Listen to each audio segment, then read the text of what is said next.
নমস্কার বন্ধু, আমি মলয় মুখোপাধ্যায়। আজকে আপনারা নিশ্চয়ই লক্ষ্য করেছেন একটি সর্ববৃহৎ খবরের কাগজের প্রথম পাতায় প্রকাশ পেয়েছে নয়াপাড়া কর্মসূচি।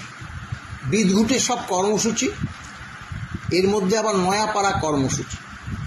রাজ্যের আর্থিক পরিস্থিতি খারাপ, এই অজুহাতে আপনারা জানেন ডিএ দেওয়াটা বন্ধ করে দিয়েছে। সর্বোচ্চ আদালতেও এই মিথ্যে বার্তা পেশ করেছেন। অবশ্যই মিথ্যে বার্তা। 10,000 কোটি টাকা লাগবে, 8,000 কোটি টাকা কিভাবে খরচ করে? ডিএ না দিয়ে সরকার কিভাবে সিদ্ধান্ত নেয় যে 8,000 কোটি টাকা খরচ করবে নয়াপাড়া কর্মসূচিতে? যা ইচ্ছে তাই করবে?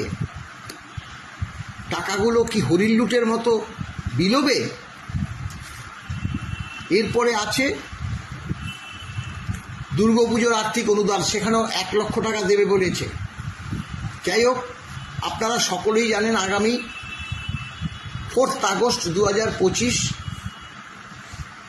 ডিএ মামলাটি উঠছে, তার সঙ্গে আমাদের যে আদালত অবমাননার মামলাটাও আছে।